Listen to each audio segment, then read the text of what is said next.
Okay, so now we got to contend with all this boring empty space between the rows of stripes. So because this, is going across, what we're going to do is we're going to draw a diagonal line there. And now we're going to draw two more. Make them a little skinnier than these. Okay, so they look different. Then come up here at the top, and you're going to make 1, 2, 3 skinny little stripes. Let's go with 4. Now, make sure you don't cross any lines. There is no crossing of lines, but we're going to put 1, 2, 3, or 4 more, depending on how much space you have. Then you go back up to the top and put 1, 2, 3, and then 1, 2, 3. Now, if you have more space to the right, then you keep alternating. Watch some more, though. Now, these were my first. So now what I'm going to do is I'm going to start at the bottom instead of the top. So remember, I made some going this way, and then I did shorties. Well, now I'm going to do the shorties down here. So I'm going to go 1, 2, 3, sometimes 4. And then I'm going to go in the other direction. 1, 2, 3, sometimes 4. Then I go back down to the bottom. 1, 2, 3, sometimes 4. That was so 3. Then 1, 2, 3. Ready to do it again? Diagonal line. Then make some partners. I'm going to start with 3. Then I'm going to go to the top and make shorties going in the other direction. 1, 2, 3, sometimes 4. Then 1, 2, 3 in the other direction. Now I got to switch direction, back up at the top. 1, 2, 3. Now, I have gone to the right first. Now I'm going to go over here to the left, and instead of going at the top like I did these shorties, I'm going to put the shorties down at the bottom like that one. Okay?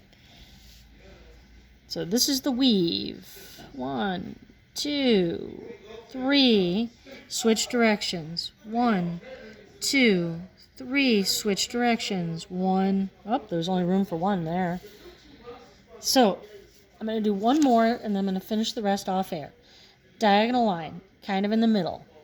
Give them some partners. 1, 2, 3. Then the other angle. Sometimes 4, sometimes 3. I'm going to go for 4 there. Then I'm going to go the other direction. 1, 2, 3. Then switch directions. 1, 2, 3. Look, I'm done. Now, I made the shorties at the top. Now I'm going to make the shorties down below. 1, 2, 3. Now I'm ready to go the other direction, the first direction. 1, 2, 3. Now, this time I'm going to go with 4. 1, 2, 3, 4. 1, 2. Look at that. That's all I have room for. But if you had more room, you could. Did I just do that whole thing off air? If I did, I apologize. But anyway, I'm going to finish the rest of these weaves. So I'm going to weave in here with that diagonal line. I'm going to weave down here. I'm going to weave down here. Put the weave down here. I'm going to put the weave here and here and here and here and here and here. So that's the first line of all of them. All right, so I'm going to finish the rest on pause. All right, do you feel like you're almost done and you're rushing? Hey, stop then. Go do a different pattern. Come back to this one. Because rushing makes things look wretched. Rushing equals wretched. That's just kind of an art rule. Because you need to concentrate on what you're doing. Take your time. And if you really are itching and just can't take it anymore, and you're like, I want to be done. You know what? I'm going to add a little stripe here because that kind of just looks so empty down there. Anyway, if you find that you're just itching and you just can't stand anymore, then go get a different pattern. Come back to this one. It's worth it because it looks cool, and it does, like, you know, fill a lot of space. It's kind of cool. And then come back to it. And just a reminder that just like every other pattern that I've put on here, there's never any crossing of a line. You always go up to the line. So make sure you can see where you want to start. So I want to be able to see where I'm going to start and where I'm going to end up and what I'm trying to be parallel to. So I know my lines are going to be parallel. So I want to see the line that I'm going to be parallel to, and I'm going to see the line where I'm going to stop at.